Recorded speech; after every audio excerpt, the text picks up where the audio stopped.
Today is Monday, August 13th, 2018. Get ready for the Emerging Sea broadcast system, the Forbidden History series, what they didn't want you to know, but we tell right here, because somebody's got to do it. We now interrupt your normally scheduled programming to bring you this very important deprogramming program. And special thanks to YouTube.com for hosting the Forbidden History series. Please note that the following views and the opinions expressed on this program are not necessarily the views nor the opinions of the Master Force Group, YouTube.com, Free America Radio Network, our sponsors, our partners, and MFG is a private society, and nothing here is ever to be construed as medical, hate, nor legal advice. And listen to the Forbidden History prime time 7 days a week right here on the realpublicradio.net, because hidden beneath the sands of time lies the greatest of all mysteries. It's the Forbidden History. Unearth for yourself the secret truths that lie hidden just beneath the surface below our feet. What is it that the powers that be do not want you or I to know? Come and journey with us as we explore and dare to know, because it's all right here, coming your way, twice a day, 7 days a week at 9 a.m. and 9 p.m. Eastern Time on the realpublicradio.net, Free America Radio Network. It's what they didn't want you to know that we tell right here. Stand by for the broadcast. And welcome, thank you for the audio check, Lynn, and welcome to all of our friends tuned in right now.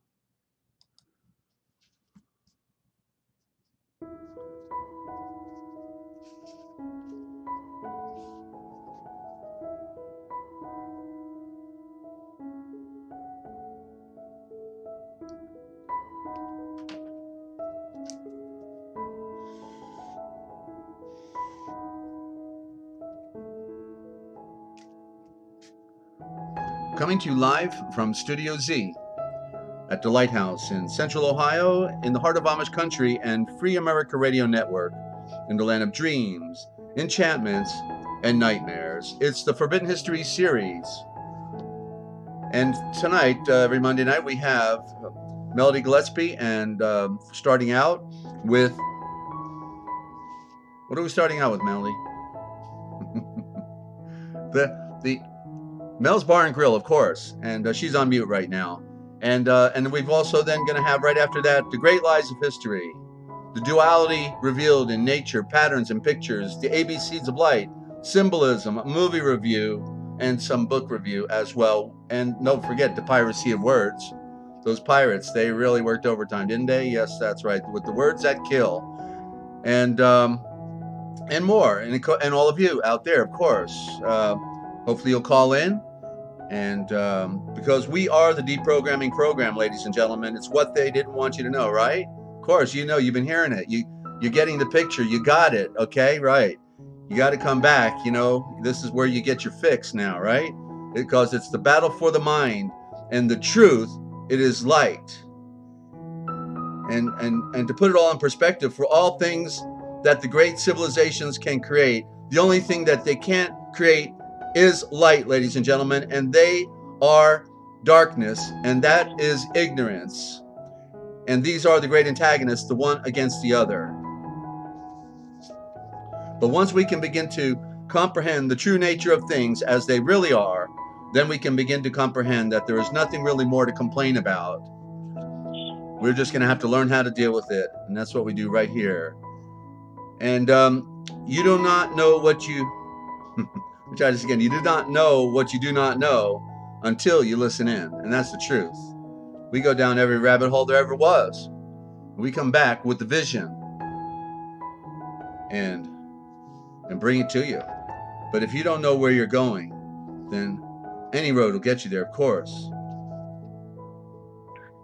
As they say, don't bore me with the facts. Just give me the fiction, because I can't handle the truth. No, they can't handle the truth. Of course not. But you can, and that's the good news. Hey, Martha, good to have you. Hey, look, there's Melody right there on the board. And welcome to the broadcast, ladies and gentlemen. Good to have you. And I'm your host, a desert owl, a bird who sees in the night.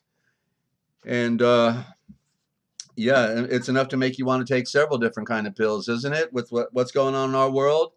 You know, we bring loved ones into this world, family, pets, or whatever, and not to mention us, our life. We are here, moi, And then we find out that, wait a minute, you mean there's an organized clique that actually is out to kill me? Um, okay, so what's that all about? Okay, you mean like the Bolshevik Revolution, where 60 million people were slaughtered, mainly Christians. You know what I mean? And by the Bolshevik, which is the word majority, but yet it was a minority, about 100 kites, Jewish kites out of New York, backed by Chase Manhattan Bank or what have you. It's a secret underworld. Okay, that of intrigue, and they always got to keep everyone under control, including the governments. Any government ever think it's going to get away with anything ain't going to get away with anything. Okay, and so they teach them. It's like they did with Gaddafi and the president of Panama way back when, and every now and then some world leader actually thinks he is the leader of his nation and his people, and tries to be independent and sovereign, and they kick him in the teeth and get rid of him. And yeah, look, the same people that are doing it to us right now gave us the Bolshevik Revolution, gave us Nazi Germany. They gave us the Roman Empire. It's the unseen hand, okay, that's been running the show from the beginning of recorded history. And that's what we talk about right here, ladies and gentlemen. And you know it. And that'll be coming up next. But right now, we're going to Mel's Bar and Grill, where she's cooking up some attorneys right now, I hope. And she's going to throw mine out the back door when she's done. Melody, are you there?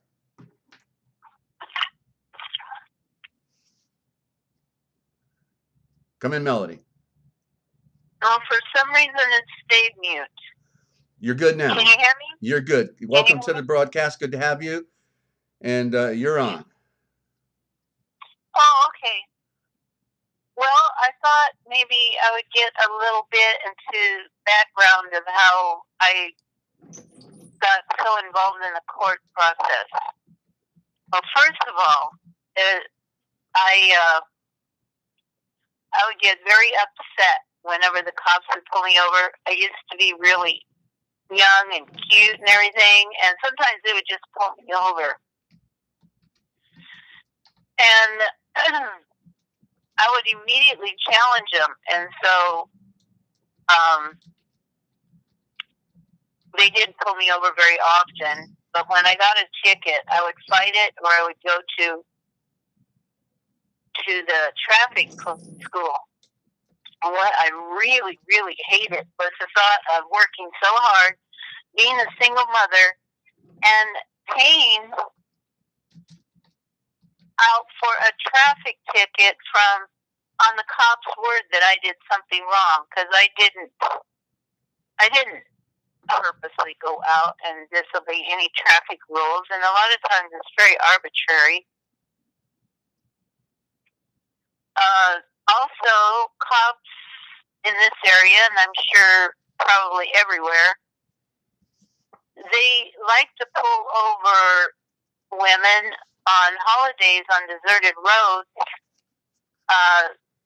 so that they can basically threaten them into having sex with them. And I wasn't about to play that game. I would fight the ticket tooth and nail before I would do that. Some girls, I guess, aren't gifted with brilliance, and they think, "Oh man, it's better that I pay without money than to have to work to pay with money." Yeah. I don't know. Well, most people are desperate, right? Yeah. Times are hard, and I've had cops follow me home and stuff like that, and chat with me, and sometimes threaten me, and never was a big fan of cops. That's all I can say. I feel that even though they say, well, most of them are good, well, no, they're not, because they cover up for the ones that are bad. And it gets to be where all of them are tainted, because if you actually try to clean up the station and the people who work there, they will kill you.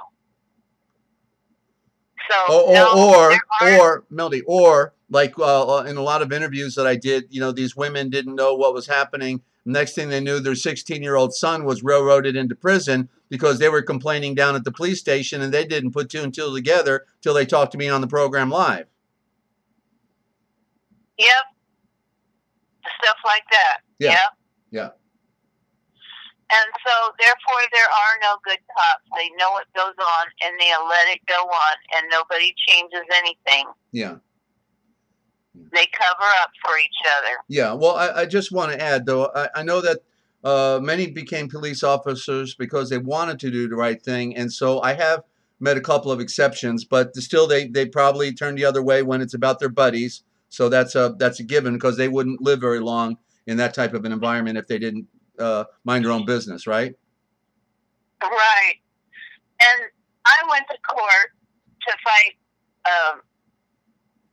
actually several different courts, because they decided to charge me with all the tickets I'd ever gotten in my whole life, all at once.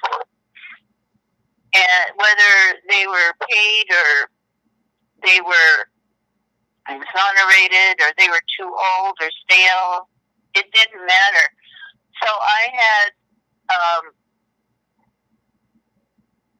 something like 5 different tickets with 6 charges each, and 4 different cities and 3 different counties, and 2 different counties that I had to fight all at once.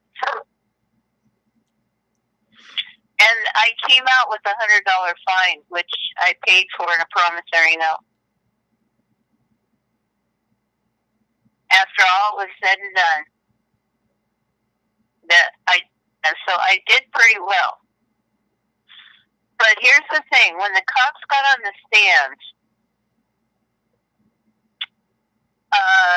to testify in the one where they had done the most damage to me, they actually beat me up at the roadside. There was like about 20 of them, and I'm 5 foot. Okay, and Did you say you're 5 foot, Melody? You're 5 foot? Yeah. Okay. Yeah, so it's not like I wasn't real muscle bound or the intimidator. Or what would you call it? Yeah, how am I going to intimidate these guys? And they busted in my window and pointed gun at my head. It was a weekend early morning, and it was New Year's Eve. I was on my way to work, in which I was going to work a 16-hour shift, and this cop pulled me over. Absolutely no reason. I think maybe he had seen me drink a cup of coffee, and since it was a weekend and a holiday weekend, he probably figured I was drinking and driving. And so the only thing I can think of, other than I had really long, pretty hair, and that's what he could see. And he was one of those that liked to pick up girls at the roadside and do that stuff. To intimidate them into having sex. Yeah. So, well, the thing was, there was no place for me to pull over. It was a very narrow country road out in the middle of nowhere, and there was huge ditches. So there was absolutely no easement on the side of the road to pull over. I would have had to stop the car in the middle of the road. Well, I immediately called friends and my husband, and then I looked for a place to pull over. I slowed down really slow, looking for a place to pull over. And by then, he had like 20 cars or 20 cops already. By the time I pulled over, it was a nice big easement. I could pull completely off of the road. And so I had all these cars, and nobody came up to the window. They were using a bullhorn. Step out of the car. Well, I just sat in the car and waited for somebody. And so they had, well, what they did, I should tell you what I did step out of the car. There was spotlights on me blinding me so that I could not see anything outside of the car. So I sat in the car until somebody came up to the door. Well, they never approached the car. They busted in the window and pointed a gun at my head. Mind you, there was not one single traffic law I violated. Right. He was just profiling you to his own liking, and therefore now because you could not pull over immediately, therefore he's a little upset with you, and therefore they get the entire department in on it because they've got Jane Dillinger over there. I had not heard the story, Melody, but please continue. Yeah, and so I just started freaking out. Well, that is called the chilling effect. The legal definition is the chilling effect, and that's what they do to you when they do that, right? Yeah, I just screamed. I couldn't stop screaming. To have somebody come, it just, I couldn't see anything, and then all of a sudden, bash in my window and a gun's pointed at my head.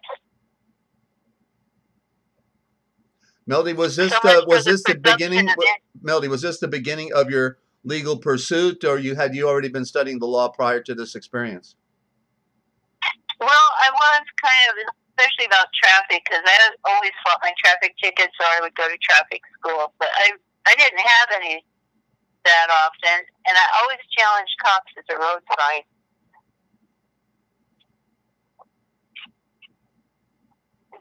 Okay. So anyway, they immediately threw me on the ground and handcuffed me really tight, put me in the car, and by then, a friend of mine came that I had called. Uh-huh. And they bullied him into leaving because they did not want any witnesses to what they were doing. Yeah, 20 of the cops there. So most of the cops really good guys. And you know what they claimed? It was a failure to yield. Uh-huh. Yeah. Well, yeah. If there were good guys, they certainly weren't speaking up and taking control of things, and that's the problem, right? Right. Yeah. And Melody, by the way, yeah. Were you about 50 years old? Were you about 50 at the time? This is 1999. Uh-huh. Let's see. In your 40s. You were in your 40s, early 40s. I was in my 40s, yeah. Yeah, okay. And, see, now if most of the cops were really good and they were told, and they saw me there, they saw what these guys were doing, they would have to question these guys' sanity. A little bitty thing, and all of these cops, they called in all of these reinforcements, and for a failure to yield. Yeah, and you were their victim. Yeah. And then when they got back, when they got me to the, they were asking me questions, and I said, they read me my rights, and I said, I don't understand any of this. No, I'm sorry, do not understand. And so they turned in papers that they read me my rights, and I stated, yes, I understood. So immediately they lied, right? Yeah. And then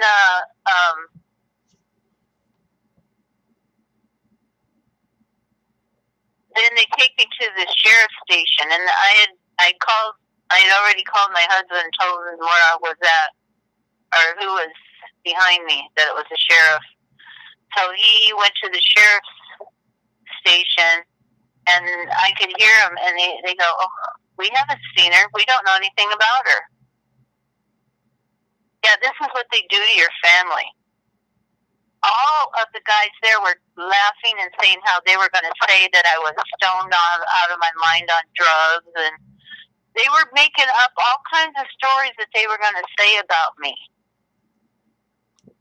And they tried that too. They charged me with being under the influence, except the officer had taken me to the hospital and had my blood drawn, and it was in front of my friends, and I had wet my pants. I'm sorry. Everybody loses bladder control when a gun's pointed at your head out of the middle of nowhere. You know, so here I am. I am completely a mess.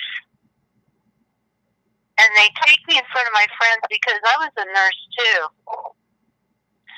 And then he starts saying, "See, she's under the influence. See what I have to put up with on the weekends."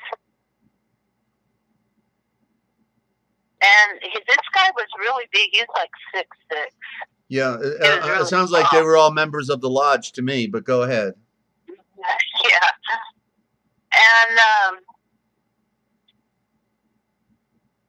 And they said, "Who do we charge it to?" And I said, "I ain't paying for this. This is being done against my will." And he said, "That's okay. The department will pay for it." You know, I found that they put a bill in my folder for the blood draw, and they were going to try and charge me with being under the influence. And it took them like over a month to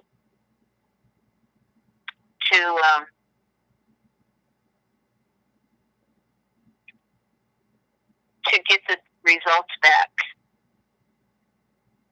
So they kept postponing the hearing, in which if they're not ready to go to trial, and the first, when it's first scheduled, I think they have like 21 days or something like that, and it was over 30 days. It was something like 60 days. But because I had paid bail, I was in constructive custody. They could do with whatever they wanted to. And so they had violated the speedy trial. And, you're not supposed to, it was a weekend and I didn't want to miss any more work. So I had to, bail out. Yeah, against your will, right. Yeah. And once you give them a signature, you give them jurisdiction. Yeah, well, that's the problem. You've already admitted jurisdiction of the court when you do that. Yeah, and Sandra in Australia is asking a question, Melody. Why do they not do breath testing in America? They do. Sandra, Melody, you want to answer that? Okay. He was trying to torment me as much as he could. That's why. And it wasn't alcohol. He was saying I was under the influence of drugs. Yeah. Going to work, a nurse, going to work, taking care of other people, and they're supposed to be here to serve and protect, and they beat up the other ones taking care of the people in another department. Yeah, could you imagine what shape the world would have been in if he just let me go to work and actually do my job? Yeah. Do you know how much it cost the state to replace me when he took me? So when they put on the state of California versus, Melody Gillespie,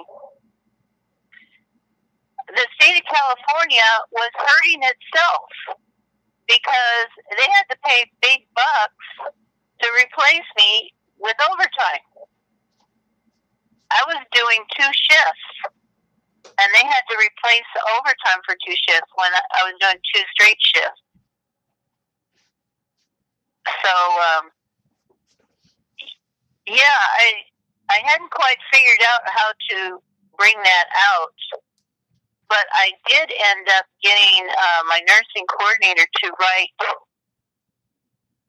to the judge that it had cost the state of California quite a bit of money for them to have taken me out of work like they did. So that was kind of cool and unexpected. Judge wasn't expecting that. Here's the state of California saying, "Hey, you're hurting me by trying to lock up this girl." So I thought that was rather ironic. Yeah. Yeah. Sorry to hear that, Melody. So it's there's so many stories. It's certainly in the millions, and it's happened to people multiple times. I think it's happened to you more than once, something like that, right? I think you've had more than one episode with these type of people, right? Yes. But then came the fight in the court. It got really interesting. Like I said, they had no complaint filed against me for like 60 days or 90 days, something like that, for a very long time. And I couldn't believe that the judge didn't dismiss the case. I kept putting in a motion to dismiss. But because I had paid bail, they could hold me. If I hadn't paid bail, they would have been in a difficult situation because the cop really did violate my rights so bad, and violated my body, violated my humanity, defamed me. So, and then what I did was they had me sitting in the sheriff's station after they had arrested me, and they all went up front to laugh at me and say all the different stories they were going to tell about me that were complete lies. I wrote out a habeas corpus, which they failed to present. They're required. It's misdemeanor if they do not present it once it's handed to them. So they were very anxious to prosecute me.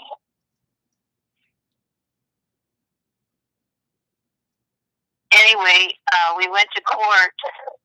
Like I said, time went by, and so we finally got to the phase of discovery. So I wanted the radio logs, the transmission tapes, all the information about the officer, and of course the district attorney goes, "Oh, that will violate somebody's rights." And I said, "Sir,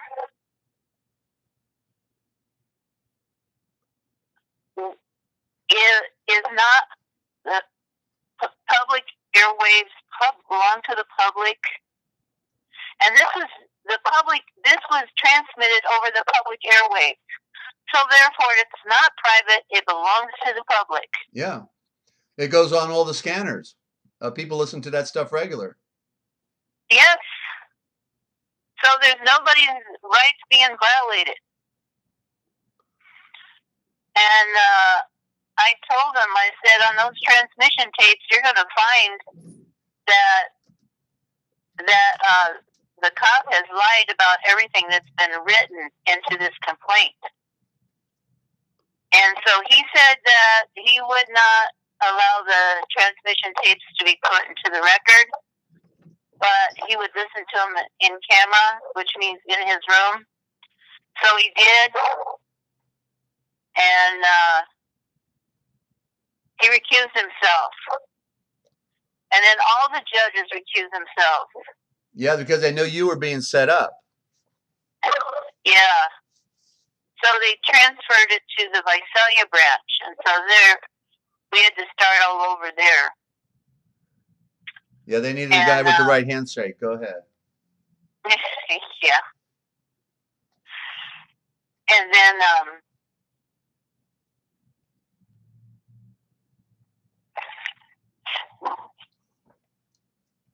let's see. We had to prepare for the trial. And I had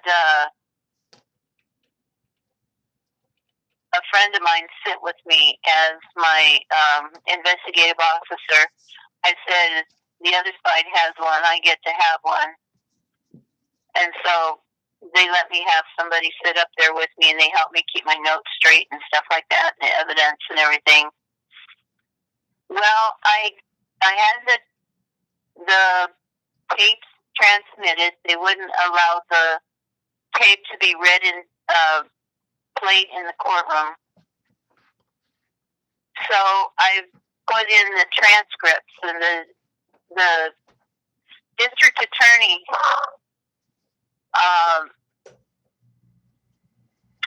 protested on that and would not allow, said no, she did not want the transcripts put in. And so I put in a motion in limine attaching the transcripts to the motion so that the judge had to read the transcripts before that he had to read them anyway. And on the transcripts, well, here's what the cop said, that I came up to the stop sign and I failed to stop. It was a four-way stop, no one there in the morning. He claimed to be 200 yards away. And then he said, and as soon as I crossed the intersection, I sped up to 90 miles per hour, and he couldn't hardly catch up with me. And when he did finally catch up with me, I resisted arrest. Well, the transcripts prove that he lied, because on the transmission tapes, the dispatch asked him 3 times, "What's your speed?" And he said 40 miles an hour. That's hardly a high-speed chase. Yeah. And then he said he did see me come up to the stop sign in testimony, but he saw me pull away 2 to 3 miles per hour. Now that's really running the stop sign, isn't it? Right. Well, basically, once you lie in your testimony, basically that throws everything out, right? Because once a liar, everything else you say is probably a lie too, right? Well, it shows that his word shouldn't have been taken without a second witness, that's for sure. Right. Yeah. And they wanted to give me time for resisting arrest. Well, they couldn't find the probable cause. There was no probable cause for them to say I was resisting arrest, because the resisting arrest means you have to be fleeing from the site knowing that you're going to be arrested, that you've done something that's an arrestable offense. Yeah. I hadn't done nothing. I stopped at that stop sign. And he wanted to take the cop's word for it because of all the damage that the cops had done. Even though he was lying about everything else. And then he couldn't even testify to the fact that whether I stopped or didn't stop. How fast does anyone pull through an intersection anyway? Yeah.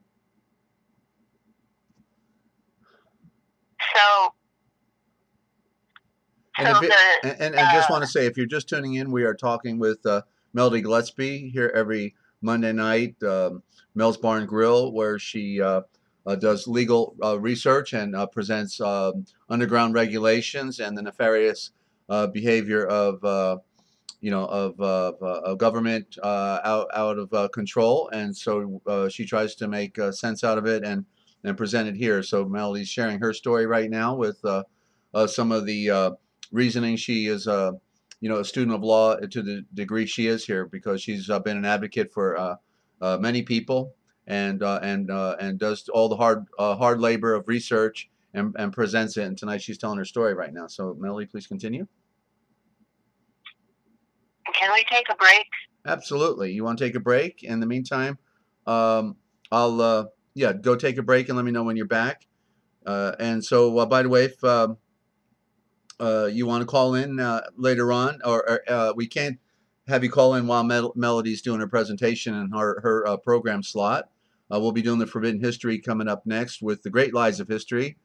And then I've got some interesting read out of the Real Da Vinci Code Etymological Dictionary, and also more piracy of words, and a read out of Philo, just a short little bit, more on the number 7 in Philo. Hello, Jenny, good to have you. And I love your graphics and the unicorn thing. Okay, that's pretty cool. Blessings to you all, and may God always wrap His loving arms around you all in Yeshua's name.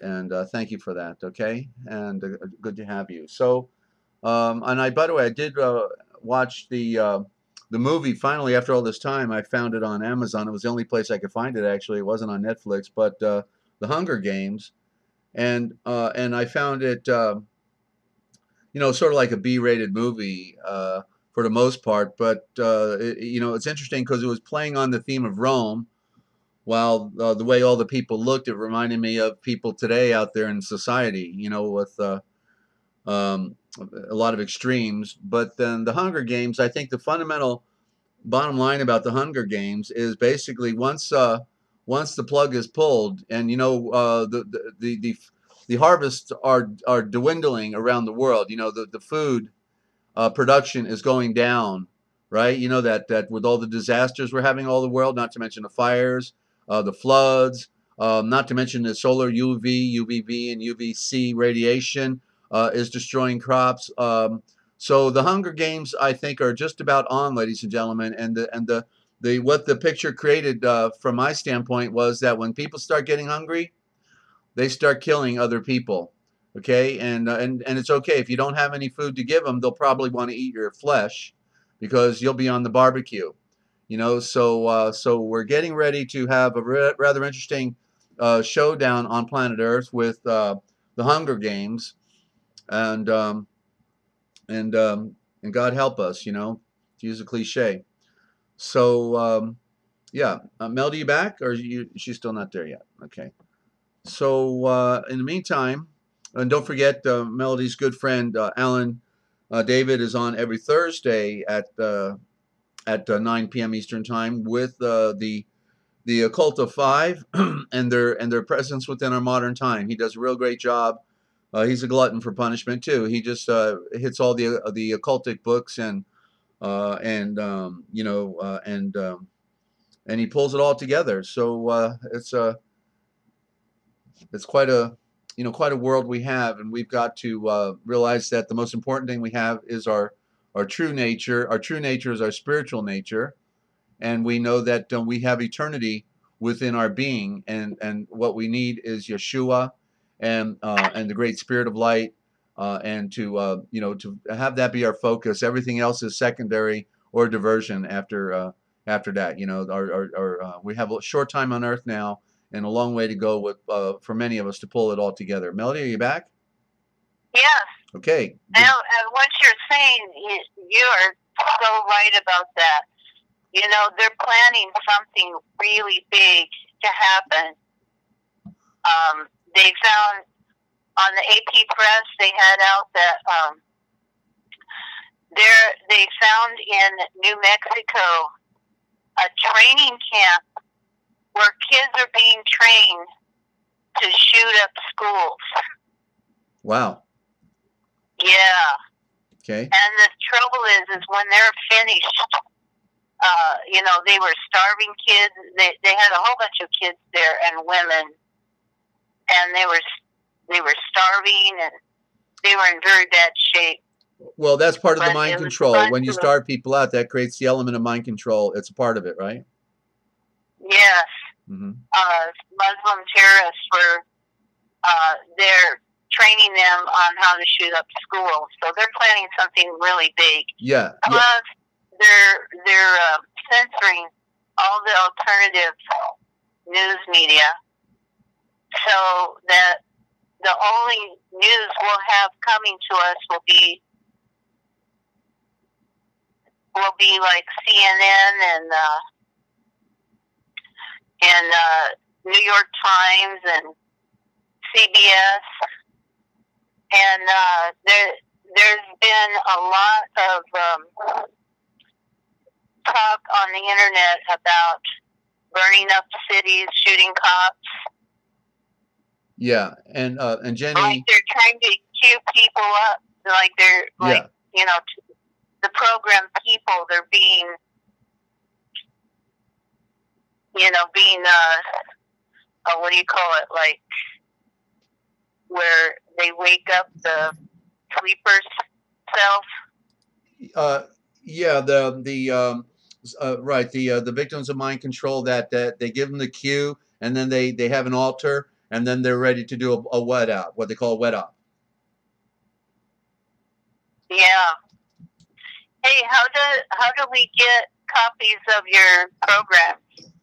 Oh, the copies of my program are on the channel. It's the Forbidden History Series. 4 words, the Forbidden History Series. Okay, and yeah, and Ninja said, don't know why. Okay, yeah, so you got the series, Ninja, and then Jenny says, feeling something in her spirit for the past 3 nights. Something's very off. She said you spoke about people hungry, turning on one another, and she's been feeling something. Hi, Liz, good to have you. And you know what? I just noticed something like in the last couple of days. I said, you know, nothing big has been happening, and that to me was like saying, okay, you know, because normally there's you know, the way it is anymore, there's always a false flag going on, or there's you know, some activity, and it just seems like there's been nothing major happening, and to me that is like the calm before the storm. So I'm holding my breath, wondering what they're going to pull next, and I don't even know if we can make it to the end of the year. It's so ominous about everything that's going on, from the cosmic to you know, the all the activity in the weather. They're burning down our world. All the forests are burning. They've all been laced with aluminum, so it can ignite real easily. You know, it's just it's sick, Melanie. But we don't want to deviate from your story. You can comment on that, but you know, let's get back to follow through here. Well, I just wanted to say that whatever's happening is going to happen before November. Yeah. Because this is what it looks like. They want to be able to influence this election. This election is so important. And for those of you in other countries, you probably hear more about what's going on over here than we do. So don't follow our path, okay? This hasn't been a good one. Anyway, okay, now we're coming to the trial, right?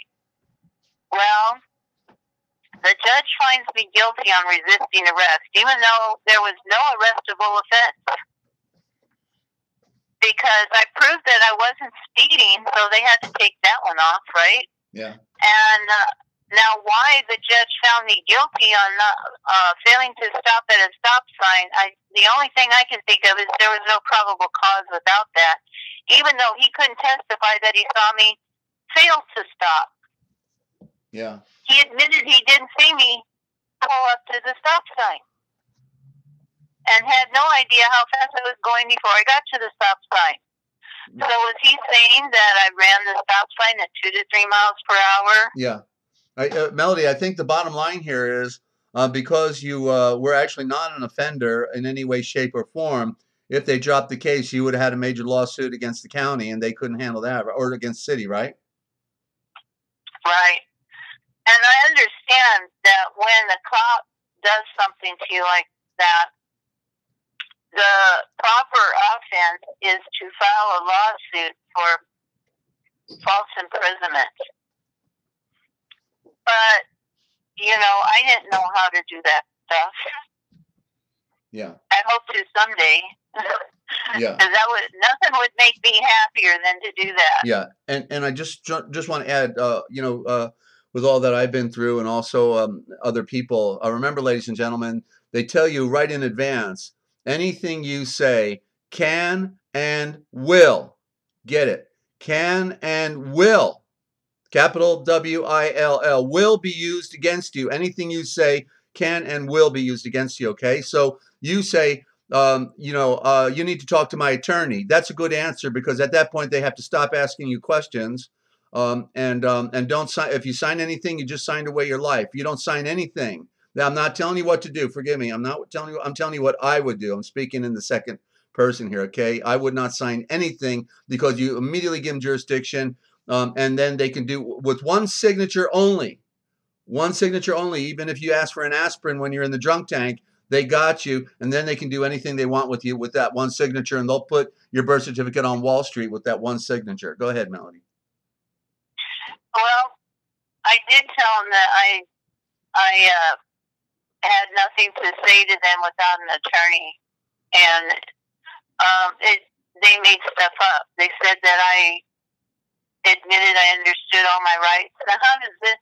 I don't think you could walk down the main street of the Capitol, and I bet you won't find 5 people that understand all their rights. Yeah. It would probably be hard put to find one. Mm-hmm. But they want you to admit, while you're still in shock, that you understand all your rights. Anyway, yeah. Well, during the trial, Melody, all 3. Well, yeah. I just want to say, before you go on to the part 2 here, I just wanted to say, because I just did this the other day with everyone, and I had written down our words that kill. It's rather interesting that you know how we went under emergency powers and were declared the enemy, right, by the War and Emergency Powers Act, and they're now under public policy, right, operating for the banks. That's what they do this under, is the emergency war powers. Yeah, and so everything is public policy. There is no law. It's the pretense of law, but it's all public policy, and it's in commerce. And therefore, isn't it interesting that policemen actually is a spin on policy men, right? Policy men, and exactly. It comes from the same word as policy. Yeah, and so all then they do is carry out policy. Yeah, they do not carry out law. Yeah, therefore, that's why they can act arbitrarily and really do what they want, because it's all about policy. And then the guy's the officer, and when he comes up to your car and you say, "Hello, offer, sir, may I have your offer, please? What is your offer, sir?" Right? Yes. Yep, that's about it. Yeah, back to you, Melody. I've actually told them before that I didn't want to do business with them. Yeah, that's it. It's business. That's what they admitted in the courtrooms. Go ahead. Are you trying to force me to contract with you? I do not want to do business with you. Yeah. Because that's all, their whole, the ticket scam is about inspection fees. Because you're supposed to be a commercial vehicle. I might get into this more next time about what I made the cop read into the record, all of the crimes he committed while he arrested me. But that was wasn't this time. That was my last time in court. This time was my first actual time in court. And the two cops that showed up, they did not serve any of my subpoenas to the cops. They only served the district attorney's subpoenas for the cops. So I didn't have my witnesses there because they had messed with my subpoenas. And so the cops that were there, their stories were so vastly different that you couldn't even tell they were telling the same story. You know, the judge had to really, really reach to convict me on anything, because the one cop said there was no guns pulled. The other cop said there was at least 3 guns pulled on me. One cop said that there was like one other officer there. Another one said that there was 12. So, yeah, you wouldn't even known they had been involved in the same arrest. Yeah. And you know what the judges will go through to cover up for these people. This is something else. Now, this is what, okay, I'm telling you these stories. I'm going to tell you guys more than one story. Not today. But I want you to think about what I said last week, okay, about how you challenge the judge, how you challenge the agencies. Were these people's oaths of office there, and did the judge have a commission from the governor like he's supposed to? So think about that. Now, I did not know that at this time that I could do this, but this is very important. The judge was able to do what he did because he had no authority. But it was all a scam, so that it's a presumed authority. It's a de facto authority. Yeah. And I didn't know the difference. Yeah, and according to Black's 6th edition Black's Law Dictionary, there's a one-word definition for authority, and it's one word: permission. Anyway, this was only one of the trials. Mm-hmm. I had other trials going on at the same time. And here's the thing. When it was all said and done, I got 20 hours of community service. Jeez. Don't tell me they wanted you to wash the police cars, right? Well, first of all, they said, you're going to volunteer for the sheriff's department. The very people that beat me up at the roadside, I'm supposed to go work for them on a volunteer basis. So I go down there to sign in, and I tell them I've got to, I'm going to physical therapy because I have a back injury. So they reject me. I said, could you please put that in writing, because I'm going to have something to give to the judge. So when I went in, sure enough, the sheriff's department put in the document saying I failed to show up to sign up for volunteer service. So I said, no, true. Here is from the guy that's the head of the volunteer service for the sheriff's department. And I gave him that document. So he said, could you just go do community service? Like, okay, I'll do that. Because they wanted to put me in jail. And I said, no, I really can't do that because I take care of inmates. So I think there's a law about inmates caring over inmates. I don't think they allow that. So he goes, okay, just do community service. I said, okay. So yeah, these are the people that are there to serve and protect us, right? Yeah, and I took care of inmates, so you can't be an inmate taking care of inmates. There's something in the titles about that. You have Title 22 was the one that governed over the state hospital where I worked. And you can't have, it's a big no-no. Yeah. Can't do that. Yeah. So anyway, I ended up with 20 hours of community service from that one. And then I had another hearing in another county, and in that one, the highway patrol pulled me over. I'm almost home, and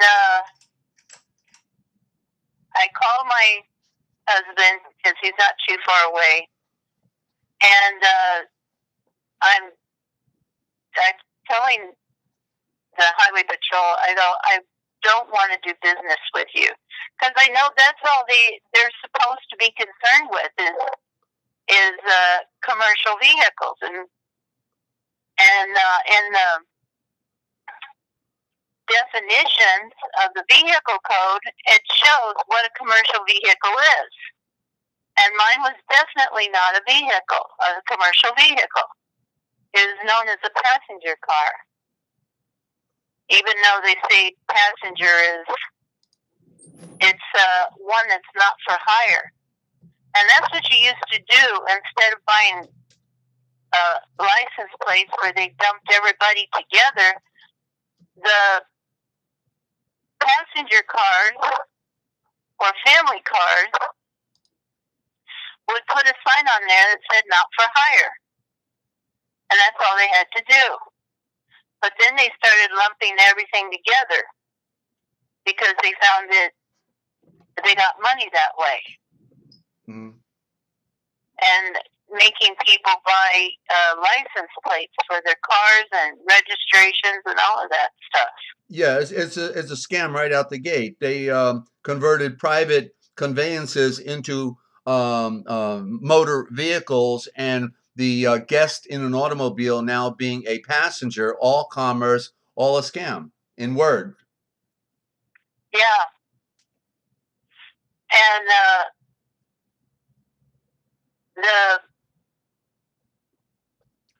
I subpoenaed the judges because they put on, the district attorney said I failed to appear, and I didn't fail to appear. I did appear, and so I subpoenaed the judges. So all the judges recused themselves in the county because I had subpoenaed the judges. So again, I had another county where all of the judges recused themselves. And so they brought in an appellate judge from the 5th District Court of Appeals.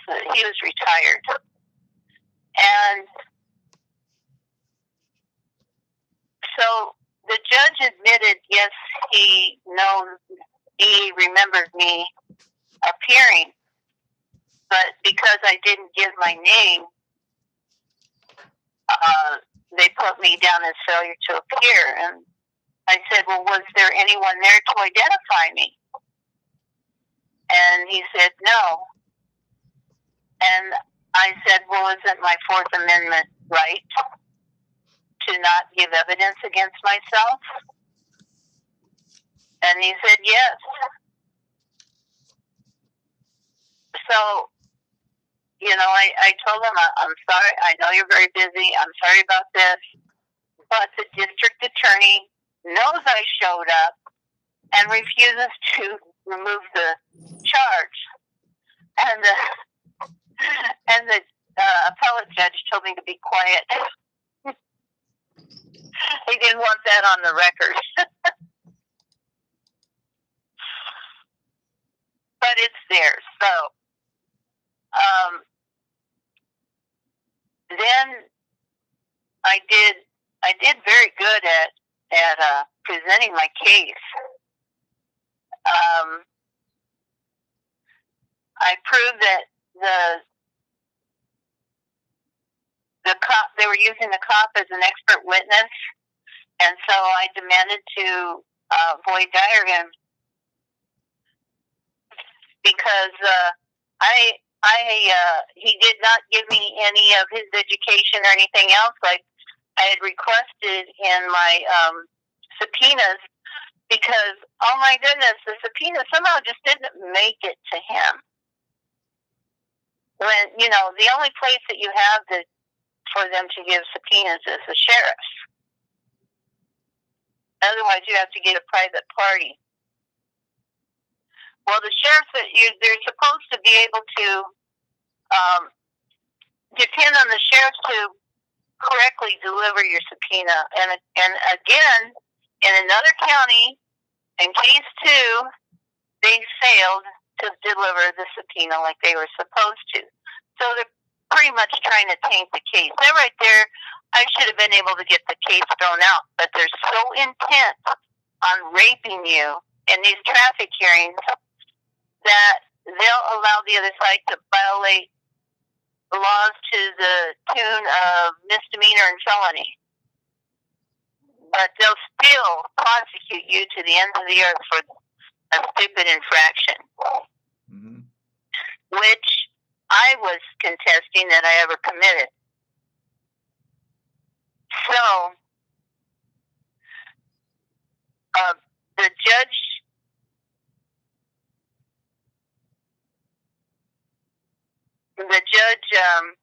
testified and admitted that, yes, I was there. So, when I was on the stand testifying as to what happened, then the district attorney came up and he said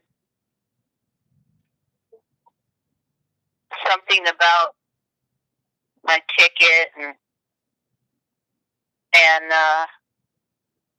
I can't remember what he was signing to appear. Yeah, I think that he was not withdrawing a failure to appear even after the judge testified.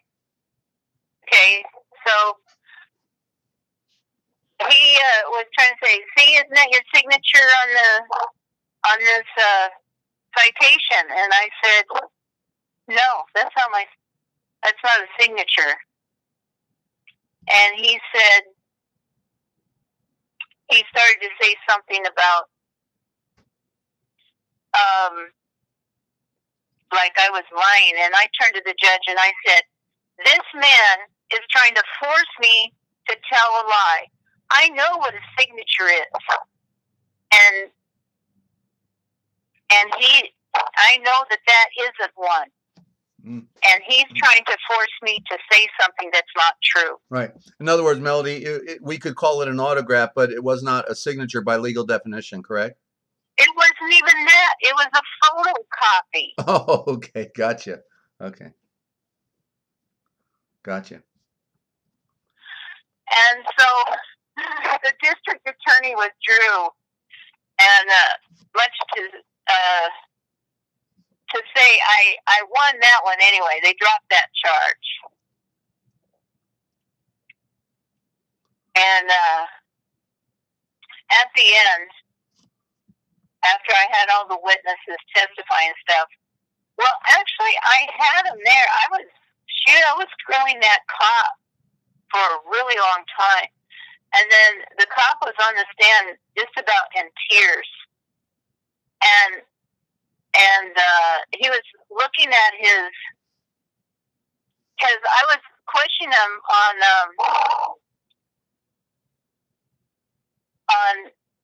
how radar works, and the guy really didn't have a clue. And I had all this information from the internet on how radar works, and he had no idea how it could work. And he couldn't say that. He tried to say the road was straight when it was curvy. There was a lot of things that could have interfered with the reading that he got, so that he couldn't have had an accurate reading from the radar. Mm-hmm. And he was just about in tears. The district attorney, see, they thought this was going to be a 15-minute thing. I'm serious. When I go into court, I'm serious. I have my evidence together. I've done my discovery. And I know my stuff. Yeah. And see, I was able to make the cop cry on the stand. Yeah. And they just thought the district attorney was crying too. Wow. Because he said, I'm supposed to pick up my kids and my ex is going to be mad. Oh. And my life's going to be miserable. Yeah, they're trying to ruin my life. Yeah, and they just thought you were a dumb blonde and didn't know you had a brain, right? Yeah, exactly. So,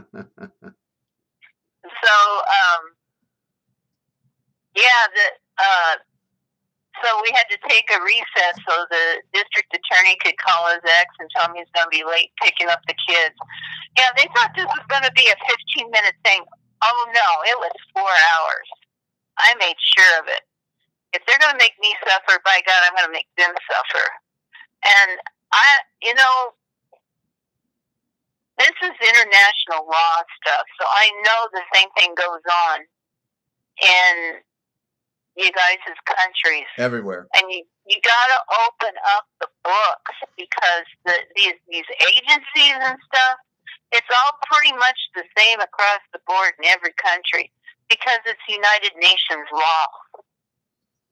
And it's international commerce. That's what they're doing. So, open up those books. Get to understand what they're required to do and go after what they've failed to do. And know your agencies. Get a schematic layout of how the agencies, what the parent agency is of the other agency. And when they have all these agencies, there has to be an Office of Administrative Law somewhere in that schematic plan. Because when these agencies are out of control, you've got to know what to do and where to go. When they're not following their own rules. Now, I tried to go to the district attorney, but it became apparent that they were interested in the felonies that the cops committed. They were only interested in the infraction that he accused me of. So they give an unqualified immunity to the cops no matter what they do. It's up to you to take it out of their scope of jurisdiction, go to a higher jurisdiction on it. Yeah, well, that's when you would have to sue, I guess, basically, right, Melanie? Well, you got to do that before you go to court on that. Yeah. Okay. And then that gives you an excuse to have the other one postponed until you're finished with unfinished business is taken care of. Mm-hmm. Because that's certainly, you're attacking what the cop did and had a right to do. So that would definitely make a difference in whether or not the other charges could be filed against you. And then here's the thing. After I did that, the judge found me guilty, okay? Even though I made mincemeat of the cop on the stand, he found me guilty. He fined me $100. I sent in a promissory note. And it was over. Oh, wait. Hold on. Okay. I forgot this. This is one of the things I did, okay, is I put in, the judge said something to me in his decision, which was straight out of the anti-government movement guidebook. And I had him. So what I did was, I had a friend fax me that book from the Judicial College with a certification of authenticity. And I put that entire book into the court record. Mm-hmm. And along with a demand for the judge's recusal. Yeah. And then I gave them a promissory note, and that was it. That was over. And they never came after me again. Gee. Yeah, you were going through that about the time I was going through my deal in West Virginia, I think. It was pretty well at the same time. Amazing. Yeah. So, and then... No, go ahead. Oh, I had the other cases consolidated, and they were stale. They were too old, and so they were dismissed. And then the DMV refused to acknowledge the fact that they were dismissed. Mm-hmm. And so that's a whole other story. Right. Right. Well, you shift gears tonight because I thought we were going somewhere else, but we can pick that up at another time. The other story, and oh yeah, that was just the beginning. Mm-hmm. The other stories we're talking about are the ones that where I've been through the ringer on this.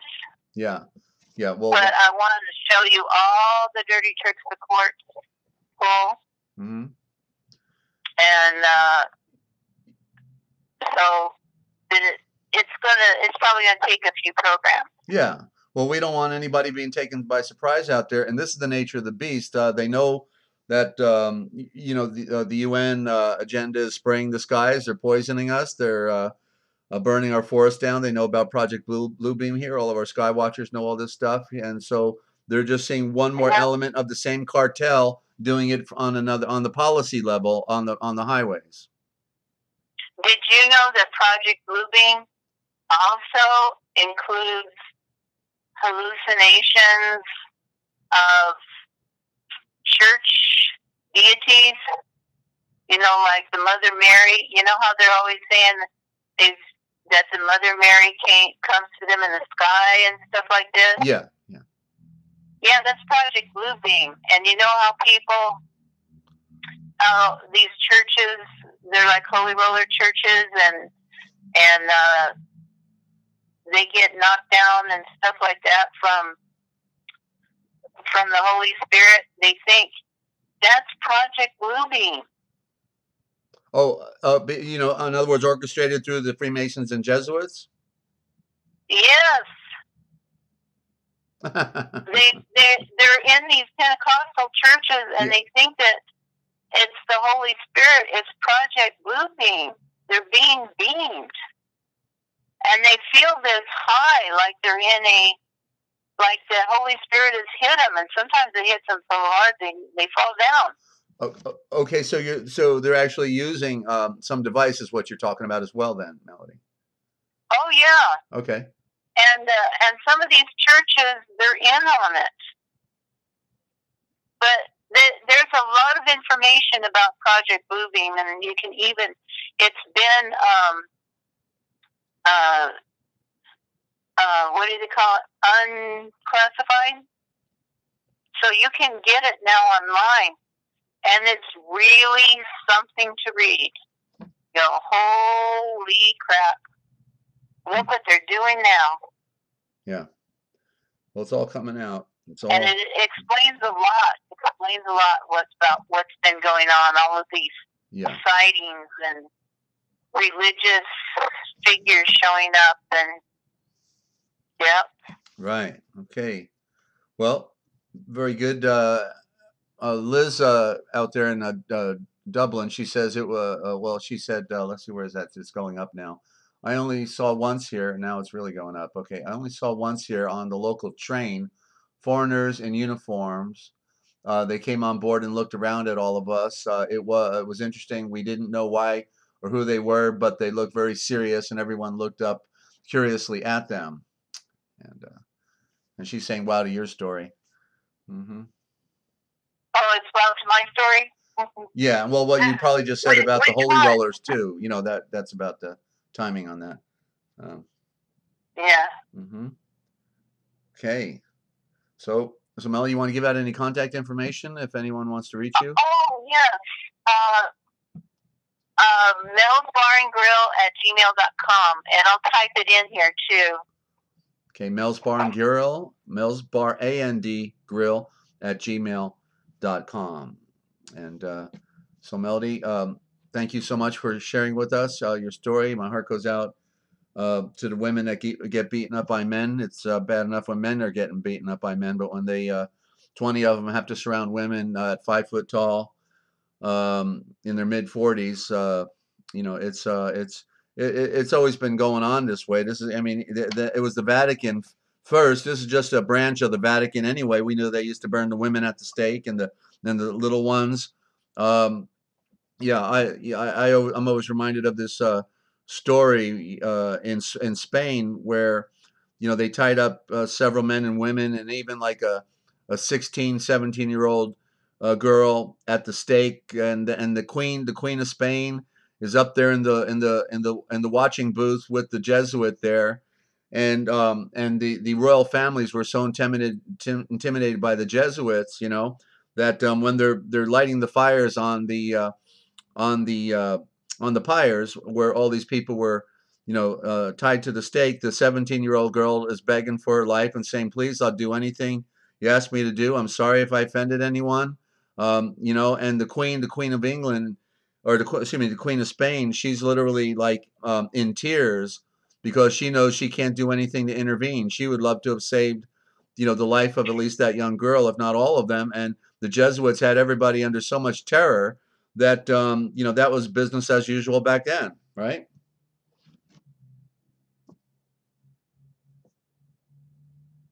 Mel, are you there? Oh, yes, I'm here. I'm trying to type this in. Yeah, that was just the cap off. I mean, let's put things in perspective. Nothing new under the sun. And when, what was it, Kissinger, who said, you know, there was a time when it was easier to control 1 million people rather than kill them, but now it's easier to kill 1 million people than to control them, right? Yeah, Stalin said that you kill one person, it's a big deal. You kill 1 million, and then it's a statistic. There you go. There you go. Well, they've killed us with their love, Melody, and so we'll have to just forgive them in the great gospel, we know that they will not escape natural law, but we will embrace the divine love and hope that just wicked people will somehow turn around. Even these you know, Freemasons or whatever they were, cops that did this stuff to you. They don't escape. They love the law. Well, I always say they love the law. Well, guess what? Natural law will catch up with them, and they will get their due one way or another, in this world or next one. Can I say one last thing? Yeah. I don't think I really emphasized it the way I should have. Yeah. I learned from Dan Tankersley that you only go to jail because you agree to something. Mm-hmm. Okay, so when he told me my sentence, and he said,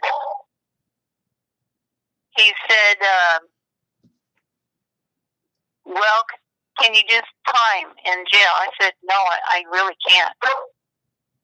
And then he says, can you pay a fine? I said, no, I really can't. And we bargained down to, I finally agreed to do community service, in which I ended up doing 20 hours. Mm-hmm. So there was a lot to it. I probably could have even, you know, if I would have had the, you know, be able to be stoic, I might have gotten even to nothing. But the thing is, it really was true. I bargained with him until I could get something that we both could live with. Yeah. That was sort of like an allocution in a way then, wasn't it? No. Not really? Not at all. Not at all. Okay. An allocution. Well, I don't know. Maybe so. Well, he wouldn't let me give allocution. Uh-huh. And that in itself is a mistrial. They won't give you allocution. Yeah. But yeah, that's true. Allocution is why you can't serve the sentence, or why you shouldn't have. Yeah, because that's not me on the paper. I wasn't there. I didn't do it. He lied. You just list everything that they're doing to you, or verbally. That's what allocution is, right? Yeah. And if you remain silent, you agreed to all the business they wanted to throw at you. Right. And the thing is I remembered what Dan Tankersley said. He said that they can only sentence you to what you agree to. So that means it's up for negotiation. Yeah, or in simple terms, I do not accept your offer. I do not consent to this proceeding. I reserve all my rights. I don't know once you sign the bail papers how much rights you have after that. Yeah. There's some, you do have some rights, but you pretty much have agreed to let the judge be the judge of what rights you have. Yeah. Yeah. Oh. So it's just no, I really can't do that. No, I really can't do that. Because once you say, okay, I can do that, then that's it. That's right. You've now agreed to it. Yeah. And if he says something and you don't respond, that's tacit agreement. So you've got to rebut anything he says if you don't agree with it. And Dan Tankersley used the Administrative Procedures Act for all of these, for traffic tickets, for ordinance violations, citations, and one of the things he said is that he would bargain with the judge until finally he said, no, I really can't do that. I've got to take care of my kids. I haven't got any spare money. You know, and finally the judge would just not give him anything, and he would walk out. Yeah. But one of the things I've learned is that, I don't know, I guess attorneys have, because he said, in criminal case, you never win anything. You just try to come out without losing too much. Yeah. So if you give them a little something, they'll go away and leave you alone. Yeah. I figured I could handle 20 hours, so that's what I did. Yeah. Well, that's a good story to learn from, at least Melody, and so I know everybody's taking it in, and we've got it recorded here, so you can share it with anyone. You know, you can copy that link and share it with your email list of friends, of anybody that needs that, and we'll look forward to having you back then next Monday at 9 p.m. Eastern Time with Mel's Bar and Grill, cooking it up, and bringing it on. So, Mel, thank you for hanging in there and being a tough cookie. Okay. All right. See you next week. Yeah, Bye-bye. and Martha's saying thank you, and others are as well. So Liz in Dublin. So okay, and you're going to post something, I think, right? Your contact information or something? Oh, I did. I put Oh, it on. I posted it. you did. Okay. Well, very Yes. good. Then we'll see you next week, Melody. Be safe out there. Tell Courtney hello, and we'll be having on Alan David on Thursday. He's doing a great job. Everybody's really enjoying his presentation. And we're going to have a website pretty soon. So I will start posting all the documents I'm talking about. Outstanding, Melody. Take care. Okay. All right. Bye-bye. Bye-bye. All right. And we're going to go to a musical interlude, right, ladies and gentlemen, and then we'll be back with the Forbidden History series and more of what they didn't want you to know, but we tell right here. I'm Desert Owl. Thank you for being there, and want to welcome any new listeners to this broadcast. We're here to serve, and Melody serves it up. I'm telling you, and yeah. So don't go away. We'll be right back.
All right, and welcome back to the Forbidden History series, ladies and gentlemen. It's what they didn't want you to know that we tell right here, and we always have Melody on Mondays because there's people that are suffering out there and struggling with very important issues. And as I read the quote the other day of a friend of mine who I first befriended while he was in federal prison, a great guy. The best people on earth end up in prison. Actually, it's amazing how that happens. But he said that we very often we learn about the law at the worst possible time, and that's at the time when we need it the most. And that's not only bad, but it tends to be fatal. And so to hear these things in advance certainly will prepare you will prepare you for any unseen event, anything that's unplanned for. This is happening day after day, and you know it's really ironic that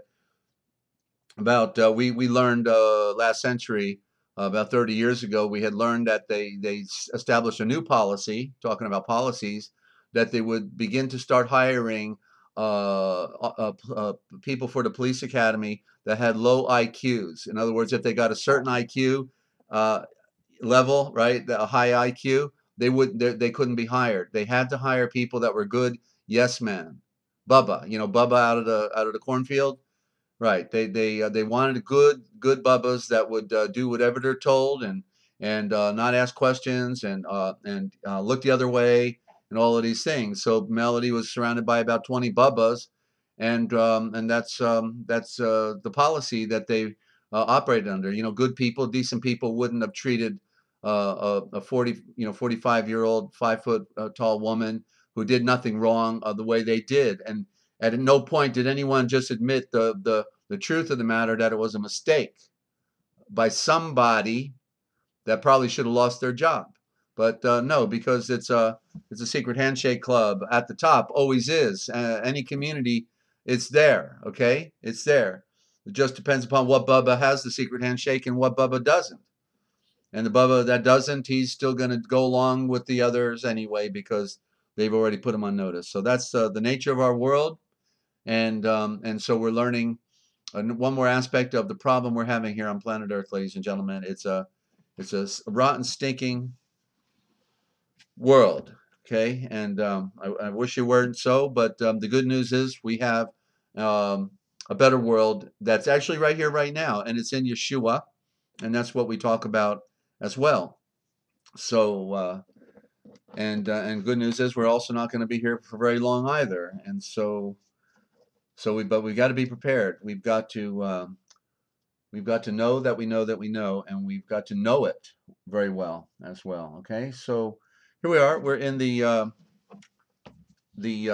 Dictionary of All Scriptures and Myths, and I have another good definition I saw today, and I wanted to share that with you before we continue on here. And it's under the F alphabet, and it's famine in the land. Boy, that sounds appropriate, doesn't it? We're having a famine of some sort.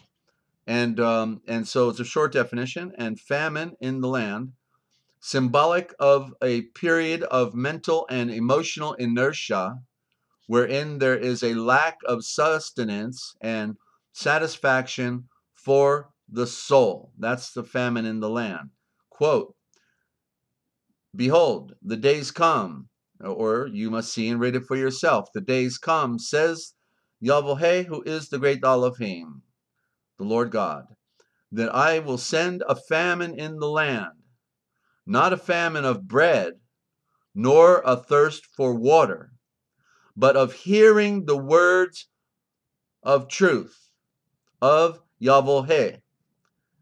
And that's Amos 8:11. Okay? Let me read that one more time. I'll just read it in their parlance here. Behold, the days come, says the Lord God, that I will send a famine in the land, not a famine of bread, nor a thirst for water, but of hearing the words of truth of Yahweh. That's the famine. That's what we've been talking about on this broadcast since I ever started a broadcast, but certainly since June 21st when I did the premiere, this is what I've been hammering. You know, the fact that we don't know the truth. We only know part the truth, and then they fed us part lie, and the truth is not a part of any lie. Continuing on the definition, almost over here. This refers to a proprietary, this quote by Amos, this refers to a proprietary, a preparatory state of inactivity of the qualities. Another quote, by famine is signified the deprivation of the comprehension of all truth. I'll read that again. By famine is signified the deprivation of the comprehension for all truth. And of course, I know that's not true with our listening audience here because you all looked up and figured something out, and you've been most of you have been reading your scriptures as well. Some just recently started, and nonetheless, We're all of the same mindset here that there's nothing more sacred than truth, and we've got to work to find that truth. And people have worked overtime to feed us their lies, right? And so I'm gonna. Well, let's see. I got a great life history. I just want to point something out. I know that I'm sure many of you have seen the greatest megalithic blocks on Earth with there in Baalbek, Syria, right? I know you've very many of you have seen that. And they put a whole busload of people on top of it, and they take the photograph, right? They're sticking out of the ground, and so these megalithic blocks that come out of the ground, they're just like they just cut them, and then they should have moved them a half a mile away over to these giant monument pillars and all this foundational stuff, and then the Roman people built on top of it. You know, they say Rome cut those what they're called trilithons, that they cut those big trilithons in Baalbek, right? And the thing that I find interesting is I always look at what people are not saying, because I always find out that what they're not saying uh, is usually most likely the truth, right? Just like nobody would dare, you never hear anybody saying that the UFOs are actually the World Federation underground government. No, the only thing anybody ever says is UFOs are from, 100,000 light years away from some other planet. They come here, or they're on the planet Nibiru, and they come around every 5,000 years to harvest our flesh, and then they go back out in outer space, But nobody ever says that they are man. Man is involved. It's man, that. I mean, we can identify with people, right? I mean, we do have people on Earth, and they are very ominous and sinister, and they're working the grand illusion. But nobody ever says that. I find it interesting, especially the ones that are being promoted.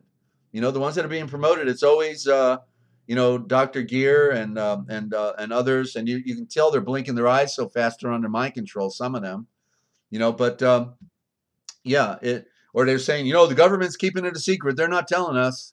Wait a minute, the government is the secret. Okay, they're the ones that are doing it.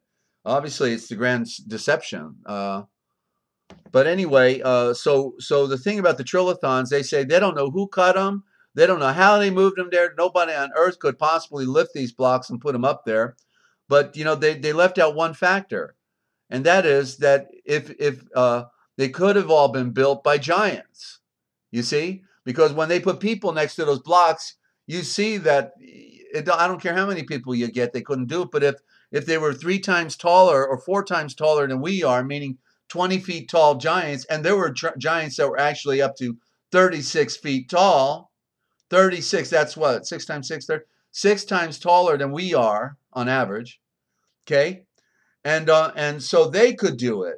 Yeah, they could do it with all the the right techniques, right? Not to mention they had anti-gravity back then. But the interesting thing is they all say they don't know why the quarry field has these giant blocks just sitting there, like they just cut them all, and then all of a sudden they stopped. Well, if we read our scriptures, then we find out that a particular event occurred that was to wipe out all the giants in particular and the wicked rulers. And it was the great flood. So isn't it possible then that those giant megalithic trilithons that are bigger than a couple buses, and that they could have been ready to go onto the project, and then all of a sudden the destruction came, and therefore nobody's moving them anymore? I think that's the case, ladies and gentlemen, and you just got the great live history that nobody else is defining properly what probably happened. I'm certain of it. I'm certain that's what happened. You got to put 2 and 2 together. We got the connection in our scriptures, and then look at the evidence. It's evidence plus the story of something big that happened that would have changed everything in a moment. And then these giant megaliths are just sitting there cut, good to go, right? So put that feather in your cap and see if it doesn't make sense for you, okay? And so now I wanted to share a little more with Philo, because I realized when I was reviewing it, there was more on this number 7. Okay, it's rather profound. So let me just do that. I want to get, do I have enough? Let me get a little more light. Hang on.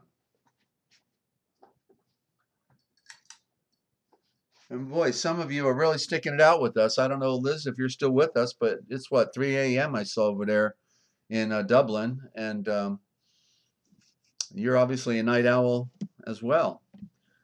So here we are in continuing on this idea of number 7. Yeah, and this is 104 in Philo on the creation. Liz, yes, they were giants here once. It is in Genesis, and Noah and was 600 years old. Noah was 600 years old, and no one else believes it, though. Right? Yeah, yeah. They can't wrap their mind around these sensational ideas. Absolutely. But the evidence is there. I saw the evidence on all the YouTubes. I just did a hard study one a couple of years back, and I looked at everything I could find on the giants, and I realized that indeed there were, and they were a crossbreed between the Celtic and the Aryan, redhead, but white skin on those mummies that survived. They had the white skin. They even found them in Cocoa Beach, Florida, buried in the bogs, red hair, white skin, and there's your crossbreed right there. And so yeah, that well, it was another time. What a time that would have been! I'm telling you. So 104 here, and Solon, the Athenian lawgiver, because this is interesting about number 7. We just talked about for the Hebrew culture how relevant number 7 was, but listen, this is from the Greek, and it's in Philo. And Solon, the Athenian lawgiver, described these different ages in the following Elgaic verses. And if you remember, it talked about every 7 years, right? That it symbolized a growth within our being. And so here it is in the Greek. In 7 years from the earliest breath, the child puts on his hedge of teeth, puts forth his hedge of teeth. When strengthened by a similar span, he first deploys some signs of man. As in a third his limbs increase, a beard buds o'er his changing face. When he has passed a fourth such time, his strength and vigor is in its prime. When 5 times 7 years o'er his head have passed, the man should think to wed. At 42, the wisdom's clear to shun vile deed of folly or fear. When 7 times 7 years to sense and ready wit and eloquence, and 7 years further skill admit to raise them to their perfect height.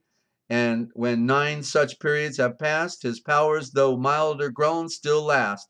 When God has granted 10 times 7, the aged man prepares for heaven.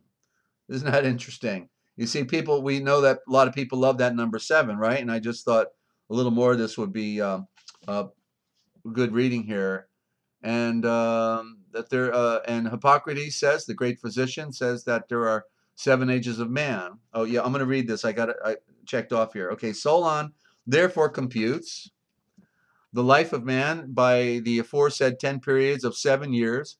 But Hippocrates, the physician, the Greek physician, says that there are 7 ages of man: infancy, childhood, boyhood, youth, manhood, mild age, middle age, and old age.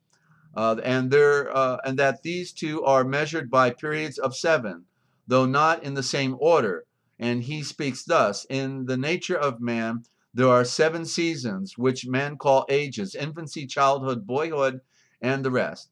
He is an infant till he reaches his 7th year.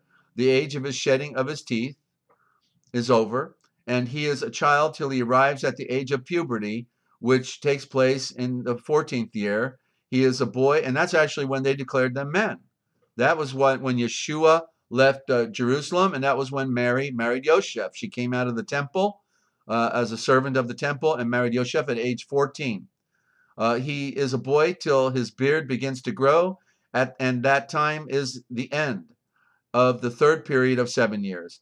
He is a youth till the completion of the growth of his whole body, which coincides in the 4th 7 years. That's age 28. Then he is a man till he reaches 49th year, or 7 times 7 periods. He is in the middle age till the man is 56 and 8 times 7 years old. And after that, he is an old man. Yeah, isn't it true? Okay, so I'm going to skip over now, and I'm just going to read a little bit more, because I find this, I forgot, I read all this stuff, and I just felt you all, I know you're never going to get Philo and read all 1,000 pages, so I better give it to you here on the highlights. Okay, so new land discovered. This is the chapter, section 39, and also 114. We've got two different translations that it's numbered with. Moreover, the constellation Ursa Major, which men call the guide of mariners, consists of 7 stars, which are the pilots keeping in view steer in innumerable paths across the sea. That's the ocean. That's the Atlantic Ocean it's referring to specifically, directing their endeavors towards an incredible task beyond the capacity of earthly intellect. For it is through conjectures directed by the aforementioned stars that they have discovered lands which were previously unknown, those who dwell on the continent having discovered islands, and islanders having found out about the continents. For it was fitting that the recesses both of earth and sea should be revealed to the God-loving animal, the race of mankind, by the purest of essences, namely the sun and the stars. Okay, and there's pictures in the dictionary. I did the secondary one, which is with the original gospel. If you want a copy of that, okay. I've already told you any size donation you can get any of our documents, or if you don't have the money, then just let me know. But the original gospel has the most contemporary dictionary in the back of it. And so there, in 122 here, there are also 7 motions. Listen to this. There are 7 motions. The motions upward, the motion downward, and to the right and to the left, and the motion forward and motion back, and the rotary motion, as is most especially shown by those who exhibit it in dances, like, for example, the twirling dervishes. The twirling dervishes, okay? So there's 7 motions. So there's so much more to the 7. It's amazing. It is affirmed also that in sections of the body are performed in the foresaid number of 7. For tears are poured out through the eyes, and the purifications of the head through the nostrils, and through the mouth, the saliva, which is spit out. And there are besides 2 other channels for evacuation of the superfluities of the body, the one being placed in front and the other behind. And the 6th mode of evacuation is the effusion of perspiration over the entire body, and the 7th, that most natural exercise of the generative powers. Okay, so 7 forms of release from the body. And again, in the case of the woman, the flux called the catemenaria, and that is I had a note somewhere on that. Where was that? I can't interpret that word, but oh yeah, that was the period. Okay, so the catamenia is usually carried on for 7 days. Also, children in the womb receive life at the end of 7 months, so that a very extraordinary thing happens for children who are born at the end of the 7-month life, pre-birth or premature, while those who are born at the expiration of the 8th month are altogether incapable of surviving. Interesting. So either in the 7th or the 9th, but the 8th, interestingly enough, seems to have more mortality. Again, the dangerous diseases of the body, especially when lasting fever occurs, arising from the distemperature of the powers within us, or that force that is in us, attack us, and usually decided about the 7th day. For that day determines the contest for life, allotting safety to some men and death to others. So very typically, many of the effects of disease are that they'll last a week, and either you may die on around the 7th day typically, or if you survive that 7th day, then you will live. Okay, and Ninja, you're going to contact me for copies of whatever you don't have. Good enough.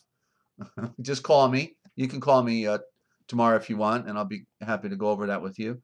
Okay, and a little more, just a little bit more here, friends. Okay, this is in I don't even know that Roman numeral. I 8 Roman numerals. Okay, that's a 42. Roman numeral 42, 126. And the powers of this number does not exist only in the instances already mentioned, but it also pervades the most excellent of the sciences, the knowledge of grammar and music. For the lyre with 7 strings bears a proportion to the assemblage of the 7 planets, perfects its admirable harmonies, being almost the chief of all instruments which are conversant about music, and of the elements of grammar, which those which are properly called vowels are, correctly speaking, 7 in number. Actually, there's like 2 that are secret, so there's potentially 2 others, but we only identify with 6 in our contemporary age. But here they're saying there's 7, and there's probably the 2 secret, which would be the L and the R. H may be included in the lineup. Okay, and correctly speaking, 7 in number, since they can be sounded by themselves when they are combined with other letters, which are the consonants. They make complete sounds, for they fill up the deficiency existing in semivowels or consonants, making the sounds complete in talking about in those words. And they change and alter the natures of the mutes, inspiring them with their own power, in order that what has no sound may become endowed with sound. Just like Moses, the abbreviation for Moses, or the parent root is MSH, and then you add the vowels and you get Moshe'el, or Moshe'el, Moshe'el, Mulshe'el. There's different aspects to the word based on the vowel. Okay, so where was I here? Inspiring them in their own power, in order that which has no sound may become endowed with sound. On which account it appears to me that they also originally gave letters and their names in acting as. It's interesting they don't give names to our modern English, though. They do it to all the others, but not to ours. Think about that for a moment. Okay, and acting as became wise men, did give the name to the number 7 from the respect they had for it, and from regard to the dignity inherent in it.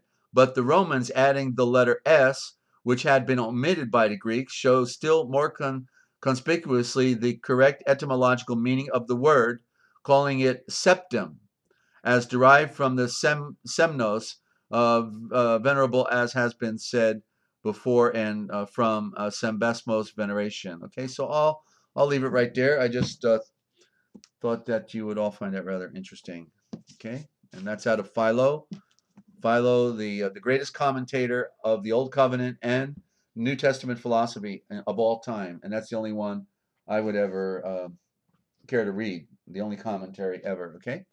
So we're in the Real Da Vinci Code Etymological Dictionary, and this is going to be on a very taboo word, known as perfection, ladies and gentlemen. Everybody hates perfection, right? I guess, except for the lady that plays the violin, or somebody that plays a musical instrument of any kind, or somebody maybe baking a cake, or somebody running a race. They all care about perfection, but in general, people don't want to know about perfection, because it might mean we have to change something about ourselves to be perfect before our Redeemer, and we wouldn't want to know about that, would we? Of course not. So it's just interesting. I just find it amazing that when people read the scriptures, and then they'll be the first ones at the drop of a hat saying, well, nobody's perfect. Oh, okay, but yet our scriptures say that be therefore perfect, for our heavenly Father is perfect, and we're made in His image physically, and therefore also should be by character. Um, very good, Liz. Glad you enjoy. Um, and um, and then the scripture also says, "Behold, we speak wisdom among those who are perfect." We certainly wouldn't be speaking wisdom among those who are fools, would we? A perfect man offends not in word and deed. It's just on and on. Go get a concordance and look up the word perfect. It's in there about 22 times in our New Testament alone, and there's the number of perfection. Isn't that interesting? 22 times in our New Testament, right? Everlasting covenant. So yeah, it's just amazing that people parrot. They parrot what they hear. They don't want to research. That's a little bit of work, to have to research something and know something. So, but anyway, let me do a trick here. Hang on. Okay. So we're going to talk about perfection, but I'm going to back up two words here because I like to read just a little bit more out of the Da Vinci Code. And peonage, we talked about peonage. I just going to read the definition here real short. Literally, the peon age. There you go. The peonage, which is the slavery of having to get a license to do something, or you signed the contract, right? Okay, you want me to sign here? You want me to do this? Okay, isn't that you mean you're my boss? You're my um, and I'm a peon? Oh, geez. Okay, where do I sign? Literally, the peonage is the peon age. We are slaves and own absolutely nothing, thanks to that Babylonian Talmud. Not even we don't even own anything that we think are our very own. We don't even own our children. They are not legally ours. They are children of the state. If you got them a birth certificate. See Tillman versus Roberts, 108 SO 62, Van Cotton versus Van Cotton, 154 Northeast or 146, Senate document 438, 73rd Congress, first session. Weichenhammer versus People, 13 New York, Representative 378, 481. See also European. You want to be a European? Sorry if you are. It's okay. We're better peons over here in America. Okay. We're better peons than you, friends in Europe. Okay. Don't worry about it. And then also the peon age. Perception. No matter how great our perception, though it may be, it will always be far more and way more and even greater than we may ever be able to see. Gee, that's my quote. I just realized that. Let me try that one again.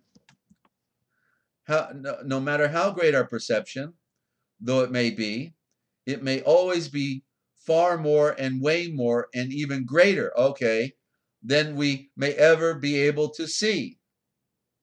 Wow. So we just got to keep looking, ladies and gentlemen. I guess is what I was talking about whenever I wrote that back in 2011.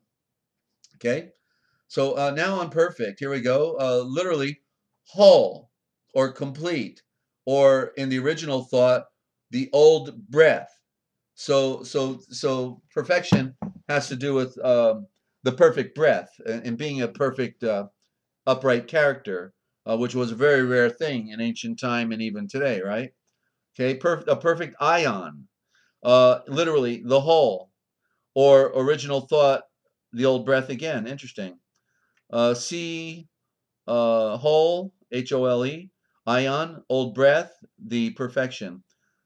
Okay, and then perfect within the law. Okay, that's interesting. When we know those cops aren't perfect in the law, what their problem is, it's hard to imagine. I guess they were told they could have a party on the side.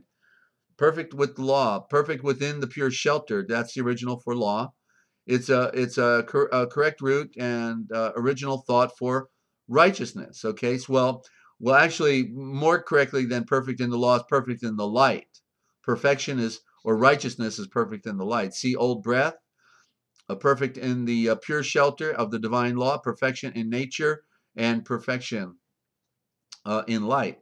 Perfection, a cyber code. Okay. Oh yeah, that's right. When I did the gematria on the word computer, perfection. Okay, those two words I remember. They all added up to 666. Rather interesting. In one of the gematria codes, I believe it was the one where it's 1, 2, 3, 4, 5, 6, 7, 8, 9, 10. Each letter represents one of those numbers. Then it goes 10, 20, 40, 60, 80, 100. Then 100, 200, 300, 400, 600, 800. Z is 800. And when you use that particular system, you find out computer and also perfection adds up to 666, which is the number of a star. Okay, it's not evil by itself, right? Just like owls are not evil, a gun is not evil. So 666 is not evil. It represents a star. Okay, and so perfection, a cyber code that literally means for the fiction. Okay, rather interesting. Oh yeah. Oh, if you broke it into two parts, perfection. Perfection also could be perfection, right? Nonetheless, it can still be used in the common sense as we perceive it. See old breath, the perfect in the pure shelter, the divine law, perfection in nature, and perfection in light. Perfection in nature. At the drop of a hat, everyone will say, well, nobody's perfect. But in the truth is we don't know everybody, number one. And then I would question anyone who would make such a statement if they had ever even read the sacred scriptures. Do read the following scriptures for your own edification. On the perfection hiding within man. Relative symbol, a star. We're supposed to be like stars, right? That's right. We're supposed to be like the stars of heaven. And or shelter, shiltar, and the original word for law. Okay, Genesis 1. God saw the light that it was good. Come on, it was perfect. It wasn't good. It was perfect. And 1, good supplemented a tav or tau, and literally the end of the alphabet, while all of these forms are essentially the same, implying the beginning and the end. That's the perfection and all perfection. A more correct rendering should be as follows.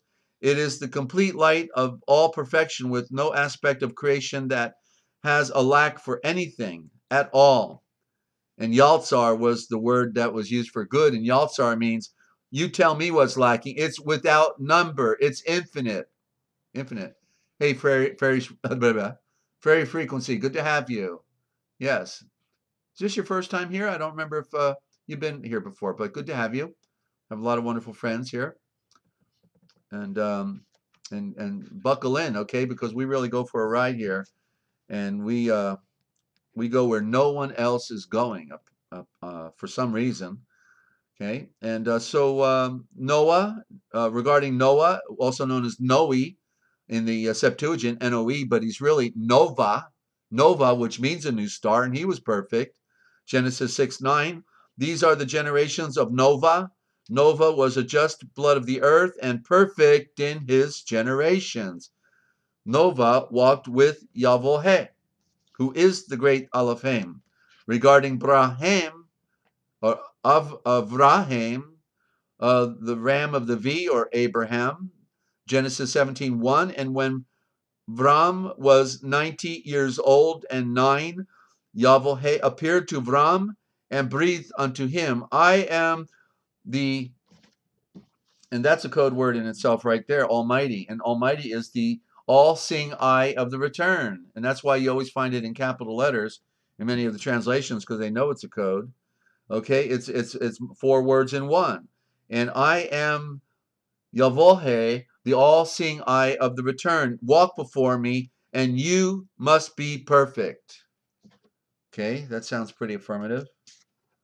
Continuing, be perfect. 2, a perfect Talman, to be perfect or as complete as anything, or perfection, literally the final end, the result, and the state of complete perfection within the one light of being in the pure sacrifice of self. A Fashiel Targum. Notice there are over 20 verses in the New Testament dealing with the pure state of perfection within the pure body of the Mashiach, and over 100 of them within the Old Covenant. 100 of them. Whoa. So be perfect and start to look them up within your own Strong's Concordance. Now we know David had a perfect heart, but he was not perfect according to his actions, and that's an interesting exception. And then to find out that Yahweh loved him so much, I think to point out in that story that that's our own struggle. David represents our own struggle because we're trying to overcome that imperfection that we find ourselves in life, right? And Ninja, you're saying for a very good reason, okay? Whatever I said, right? Okay, sorry. Our great architect, generator, and Heavenly Father instituted all of nature by his perfection. I'll tell you, nature's perfect, isn't it? The ability to recreate an exact image, generation after generation after generation. If that ain't perfection in nature, you think the reproduction cycle would wear down after so much time, but it doesn't. It just keeps on going. But man fell. Okay, the Father instituted all of nature by his perfection, but man fell. And so it was up to man then to pick himself back up and begin to walk as intended, perfectly for the first time. Be ye therefore perfect, Matthew 5:48. See book of Galatians as well, old breath. Okay, pericope. Pericope is in dealing with words. It sounds like periscope, and it's the same word, ladies and gentlemen. The pericope is a periscope because it allows you to see, okay, as in periscope or periscope, that which makes something bigger, to be able to see into the many variable natures and possibilities of a word by simply changing the vowels. That's the pericope. Changing the vowels allows you to see the great mystery of the shavors of the words. And just a little bit more out of the dictionary. It was in the same pages here, and I thought I'll share that with you. So the word past, whoever controls the past controls the future. Whoever controls the present controls the past. That's George Orwell. And then an interesting one is the god Pazuzu. And if you look at the appendix of the Real Da Vinci Code etymological dictionary, you will see back there Pazuzu. Okay, and he was an idol image, very hideous looking, one arm up, one arm down, just like Baphomet, right, in the Freemasonry, but a different ugly creature. And what about telescope, Ninja? What about telescope? Well, the word pericope is the same word as periscope, meaning you're going to find out what a word is about by changing the vowels. You change the vowels, and there's the pericope, and so it becomes like a telescope because you're looking by changing the vowels. Vowels are the seed of light. Seeds of light, just like we're supposed to be seeds of light, right? Okay. So if you want to see a picture of Pazuzu, you can either go to the back of the Real Da Vinci Code etymological dictionary in the appendix, or you can get the movie The Exodus, because before Max von Sydow leaves Iraq, he goes around to the old ruins and he's walking around, and then he's confronted right there with Pazuzu. And at the same time, the dogs go into a fight. They're fighting each other. The dogs are the Freemasons symbolically. Why are they fighting? Because they put them on the battlefield fighting each other in all different situations in government, right? The Democrat, Republican, the left and the right, and they're all Freemasons running the show. The dogs are fighting, but that's part of Pazuzu's plan, you see. And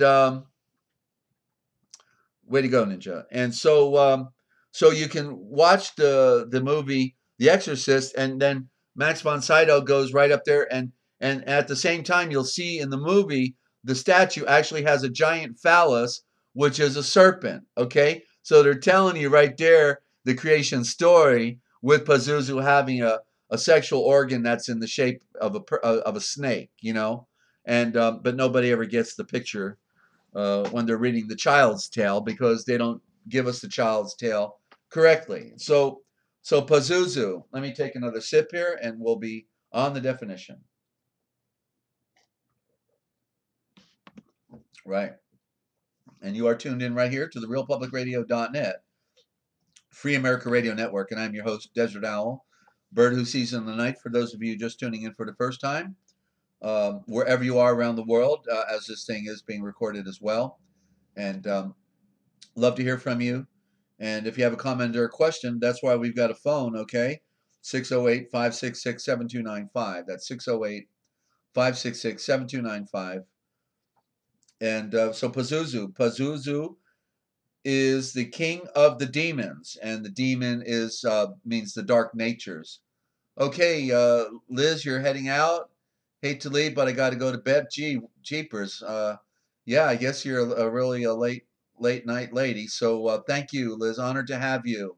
And you know, you got the recording here, and I appreciate you staying up with us. All right, be well, be safe out there. And Fairy Frequency has to go.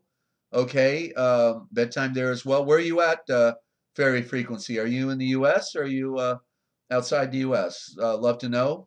But if you're already gone, then we'll just talk to you. Okay, peace and love, Liz. All the best to you. Okay, and Fairy Frequency, all the best to you as well. Thanks for stopping by. And so Pazuzu is the king of the dark natures, is what demon means, okay, in that sense. The occult father and the breath of everything, Lord of the flies, of the air, the bearer of storms and drought, from the Assyrian and the Babylonian mythology. Symbol for the New World Order and Babylon. That's the Old World Order. Oh, you're out in Missouri land. Okay, very good. The Western, yeah, you're in a good, actually, you're in a good state. That's the state they told all the Navy officers to go to when they retire, because it's high ground and you're going to be in a good place when it all goes down. So way to go, Ferry. Good to have you. Hope to hear from you again. So the NWO, OWO, and Babylon is their symbol. And seen in the movie The Exorcist, he has a giant serpent for a penis, and the proverbial, which is the proverbial serpent. Okay, very good. We'll be on in the morning, 9 a.m. every morning, 9 a.m. every evening. So whenever you can make it, good to have you. And Pazuzu, it's found in Dungeons and Dragons. The Demon Lord in the Dungeons and Dragons role-playing game. Pazuzu, Black Rain, a song by Nephilim, okay, from their album Zune. I didn't know there was a rock group named Nephilim. How about that? And Pazuzu, a song by a Polish death metal band, Behemoth. Oh, there you go. From their album The Apostasies. Well, of course. Pazuzu, The Exorcist, the Demon in the Exorcist series. Professor Herbert Farnsworth, pet gargoyle in the Futurama episode Teenage Mutant Leela's Hurdles. Oh, I feel so sorry for her. The film The Beast with a Billion Backs. Jeez, where do they come up with this stuff? I don't even remember typing this stuff and put it in a dictionary. You know, that was 7 years ago. A demon lord in the Call of the Cthulhu, however you pronounce that, role-playing game. A demon in the Marvel Comics series Nightcrawler. Susie Pazuzu, I'm sure she's a wonderful gal to know. A parody of Witchblade's Sarah Pazzini from the 2001 comic version of Howard the Duck. I should have known that, right?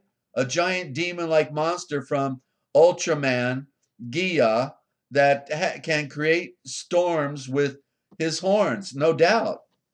The icon used by the English band Gorilza, sort of like a play on Godzilla, I guess, portrayed having a long phallus that twists and turns. Musical project Pazuzu by Raymond Wells, once involved in summoning. Wonder if he finally made it up. In video games, Pazuzu may refer to a boss in the NES and Game Boy video game Dragon Warrior 2, a boss in the Super Nintendo video game Final Fantasy Mystic Quest. I'm glad it's your last one. A random enemy in the PlayStation 2 video game Shin Megami Tensei Digital Devil Saga. Should have been there. A character in the computer game and computer game novelization Hell. A cyberpunk thriller, no doubt. A boss monster in the Game Boy Advance video game Castlevania. Harmony of dissonance.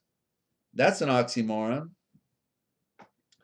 An enemy in the computer game Phantasy Star Online. See also appendix photo number 2 of Baal, the demon, Demotic Fae, Lucifer, Pazuzu.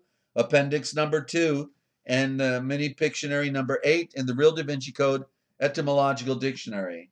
I know you've waited all your life to hear about this, and like I said, I forgot it was in. I don't even know how I got that stuff, but it's amazing. What a world we have, ladies and gentlemen. You realize that these kind of people that produce this type of stuff would have been burned at the stake or buried alive as soon as this stuff was known. You know what I mean?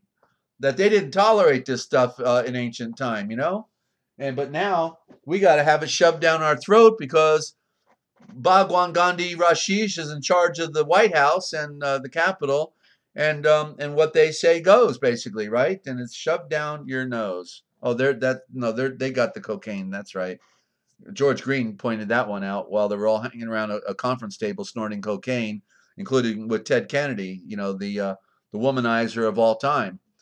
So, oh boy. Okay. So, do we do some words that kill? Well, I'm telling you, it's over 2 hours already. Okay. I think that's a wrap, ladies and gentlemen. I'm telling you, and by the way, I don't know if Mimu is still on here, Mew Mew, but I was going to ask you something about Akabo. If you're still there, you can let me know. And also, somebody was supposed to get the dictionary as a compliment gift for answering the quiz on the anagram. And I don't remember who that was, and nobody called to get it. So whoever that was out there, I'd like to get you that PDF. Okay, so get back with me. And also, Mew Mew, I need to talk to you. So I guess you came on for a bit, but you're probably not here. Thank you, Liz, so much for all your hearts. Okay, and very good. Well, ladies, did we do enough damage, ladies and gentlemen? Are we satisfied for tonight? We need to digest some of this, don't we? I mean, we can only take so much of this insanity, and otherwise we might just lay on our pillow all night long, looking up at the ceiling, wondering. Well, we don't have to wonder because we know how to get out of here, and we get out by going in. We go in, ladies and gentlemen. It's the great mystery, because the good news is the great Father of Light made all things, and all things are still His. He gave them their own phony power trip for a reason, and it was to help us to do better at looking up, right? And Ninja says in one of the movies, Godzilla was called Gagaria. Yeah, it sounds like another type of problem, doesn't it? Not sure of the spelling, but yeah. So we had a great time visiting, and the good news is we're not crazy, they're crazy, and we're just trying to make lemonade out of those rotten lemons that they gave us, right? And we'll be hopefully back at it again tomorrow, 9 a.m. Eastern Time, sometimes 9:30. Gives me a little more time to prepare. I like to read my scriptures first thing in the day, and don't want to put that off. And then we bring it on right here, the history of the church and the original gospel, with a little bit more of those words that kill and what's good for you, ladies and gentlemen, okay? And so don't forget, you've been looking, and you've been sleeping at that computer every night, just trying to wake up to what is most important in life. Thank you, Ninja. And therefore, if you are looking for your future, see where we're going, ladies and gentlemen, then you better look for the forbidden history. It's what they didn't want you to know that we tell right here. And those who control the history are controlling our future, but we can pierce the veil and dispel all the lies and find the golden threads of truth all around us. And we're decoding the code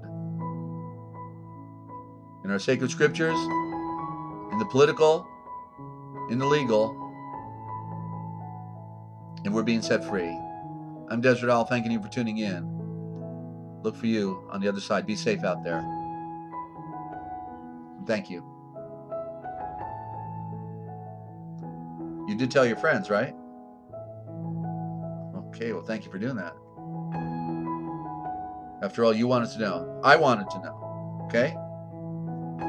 You want to know too.